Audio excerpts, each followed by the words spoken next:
Welcome everybody, welcome to my channel to English coaching. সবাইকে বলো প্রথম থেকে ক্লাসটি মনোযোগ সহকারে করতে। আর আজকে যারা চ্যানেলে প্রথম আছো এবং এখন অবধি চ্যানেলটিকে যারা সাবস্ক্রাইব করনি তারা অবশ্যই চ্যানেলটিকে সাবস্ক্রাইব করে প্রতিনিয়ত এই ধরনের ইম্পর্টেন্ট এবং ইন্টারেস্টিং ক্লাস করতে থাকো।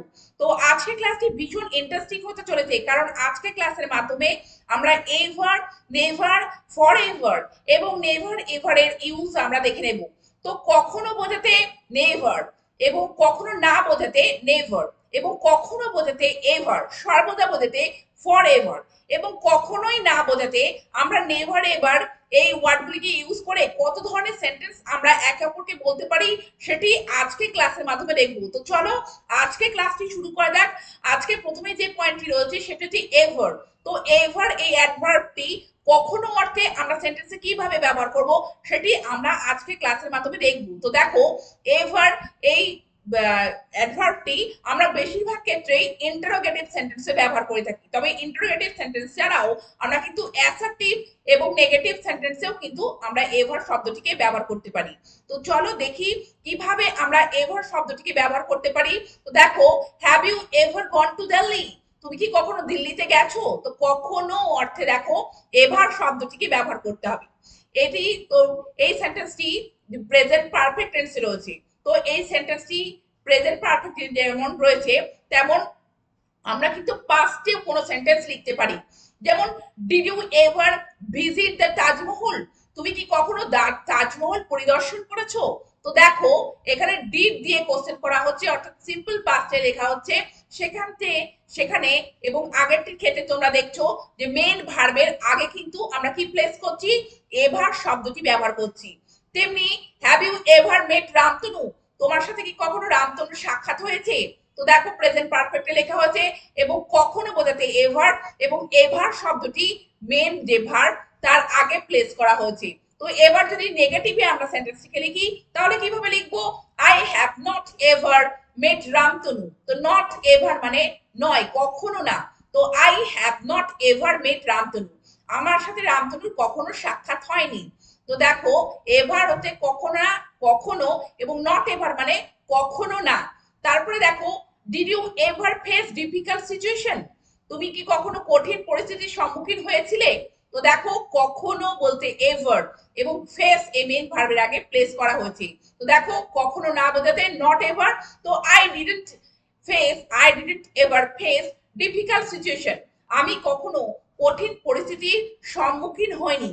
তো দেখো, এভার বলতে কিন্তু কখনো, এবং নট এভার বলতে কখনো না, এবং সেটি যে মেন ভার্ব তার আগে কিন্তু প্লেস করা হচ্ছে। এবার আমরা কি দেখে নেব? এবার আমরা নেভারের ইউজ দেখে নেব। তো কখনো না বোঝাতে আমরা নেভার শব্দটিকে ব্যবহার করতে পারি, কিন্তু খুবই একটা মজার ব্যাপার দেখো, যেখানে আমরা নট এভার ইউজ করি ঠিক সেই জায়গাতে আমরা কিন্তু নেভার শব্দটিকে ব্যবহার করতে পারি। যেমন দেখো, Rima has not ever been to Delhi? Rima কখনো দিল্লিতে যায়নি। তো এই নট এভার সেটি আমরা ব্যবহার না করে আমরা কিন্তু এটিকে এভাবে বলতে পারি, Rima has never been to Delhi, Rima কখনো দিল্লিতে যায়নি। তো দেখো, নট এভারের জায়গায় আমরা কিন্তু নেভার এইভাবে প্লেস করে কিন্তু আমরা দুটি সেন্টেন্স একই রকম ভাবে লিখতে পারি বা বলতে পারি। পরেরটি দেখো, ডোন্ট এভার গো দেয়ার? ওখানে যেও না, ওখানে কখনো যেও না। তো দেখো, সেখানে কি করে লিখবে?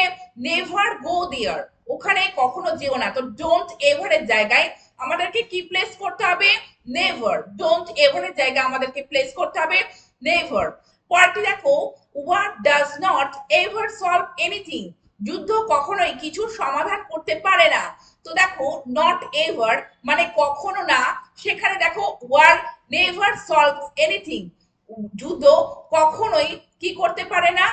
কিছুর সমাধান করতে পারে না। তো নট এভার যেখানে আমরা প্লেস করতে পারি সেই জায়গাতে আমরা কিন্তু কি ব্যবহার করতে পারি? আমরা ব্যবহার করতে পারি নেভার। তো নট এভারের জায়গায় আমরা নেভার ইউজ করে একই ধরনের সেন্টেন্স আমরা একে অপরকে বলতে পারি। এবার যে ওয়ার্ডটি রয়েছে adverb for ever. For ever means always, for always সব সময়। তো দেখো, I will always remember you, আমি তোমাকে সব সময় কি করব? স্মরণ করব বা মনে রাখবো। I will always remember you, আমি তোমাকে সব সময় মনে রাখবো। তো দেখো, অলওয়েজ তো এই অলওয়েজটা আমরা ব্যবহার না করে আমরা কিভাবে বলতে পারি I will forever remember you, I will forever remember you. তো আমি সর্বদা বা সব সময় তোমাকে মনে রাখবো। তো ফরএভার অলওয়েজ এর প্লেসে আমরা কিন্তু প্লেস করে এই ধরনের সেন্টেন্স এইভাবে লিখতে পারি। আবার এই সেন্টেন্সটি আমরা এইভাবেও লিখতে পারি I will remember you forever, আমি সর্বদা বা সব সময় তোমাকে মনে রাখবো। তো ফরএভার আমরা যেমন মাঝে বসাতে পারি মিডলে, তেমনি কিন্তু লাস্টে বসাতে পারি ফরএভার। এইভাবে কিন্তু আমরা কোন সেন্টেন্স একে অপরকে বলতে পারি। পরেরটি দেখো I will always be your friend, আমি সব সময়, আমি সর্বদা বা সব সময় তোমার বন্ধু থাকবো। তো দেখো আই উইল অলওয়েজ বি, তো অলওয়েজ না বলে আমরা কিন্তু I will forever B your friend এভাবেও বলতে পারি। আবার এভাবেও বলতে পারি I will be your friend forever. তো ফরএভার আমরা মিডলে প্লেস করতে পারি এবং লাস্টেও প্লেস করে আমরা কিন্তু সেন্টেন্সগুলিকে এইভাবে বলতে পারি। পরের সেন্টেন্সটিকে দেখো ফরএভার এর use Rathin always gives free treatment to the poor, অর্থাৎ রথিন গরিব মানুষদের সব সময় কি করেন ফ্রিতে চিকিৎসা করেন। তো দেখো অলওয়েজ জায়গা আমরা কি ব্যবহার করতে পারি Rathin forever gives free treatment to the poor. আবার এভাবেও আমরা বলতে পারি Rathin gives free treatment to the poor forever, এভাবেও আমরা কোনো সেন্টেন্স বলতে পারি। পরেরটি দেখো রিটম অলওয়েজ স্পিক্স দ্য ট্রুথ, রিটম সবসময় সত্যি কথা বলে। তো Ritam forever speaks the truth, Ritam সর্বদা সত্যি কথা বলে। তো অলওয়েজ এর জায়গায় আমরা কি করতে পারি আমরা ফরএভার প্লেস করতে পারি। আবার এভাবেও আমরা বলতে পারি Ritam speaks the truth forever, Ritam speaks the truth forever, আমরা এভাবেও কিন্তু কোন সেন্টেন্স বলতে পারি ফরএভার ইউজ করি। তো অলওয়েজ এর প্লেসে আমরা কিন্তু ফরএভার ইউজ করতে পারি এবং সেটি মিডলে বা লাস্টে বসিয়ে আমরা কিন্তু এইভাবে কোন সেন্টেন্স একে অপরকে বলতে পারি। এবার দেখো নেভার এভার এর ব্যবহার।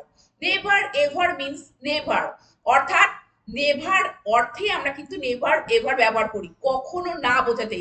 কিন্তু যখন একটা এমফাসিস দেব অর্থাৎ জোর দেব কোনো কথাতে যে কখনোই না, তো সেই ক্ষেত্রে আমরা নেভার এভার এই ওয়ার্ডটিকে ব্যবহার করব। তো দেখো example Ritu never ever went to Darjeeling, Ritu কখনোই দার্জিলিং যায়নি।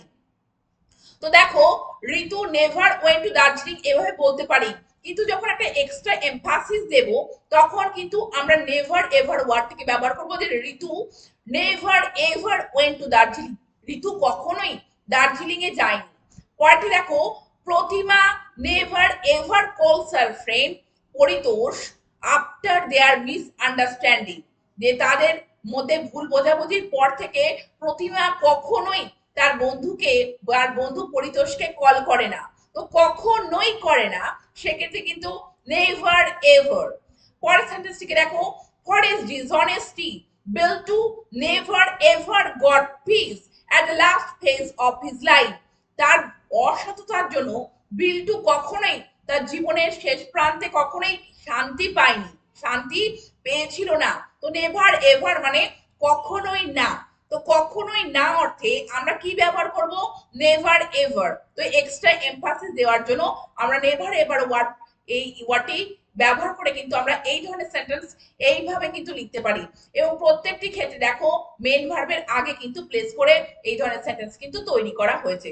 তো তোমরা দেখলে যে কোথায় আমরা এভার, কোথায় আমরা নেভার, কোথায় আমরা ফরএভার, কোথায় আমরা নেভার এভার ইউজ করে বিভিন্ন ধরনের সেন্টেন্স একে অপরকে বলতে পারি বা আমাদের লেখাতে প্রয়োগ করতে পারি। তো তোমরা এই ধরনের ওয়ার্ড ব্যবহার করে অবশ্যই একে অপরের সাথে বলতে থাকো আর চ্যানেলটিকে সাবস্ক্রাইব রেখে প্রতিনিয়ত এই ধরনের ইম্পর্টেন্ট এবং ইন্টারেস্টিং ক্লাস করতে থাকো।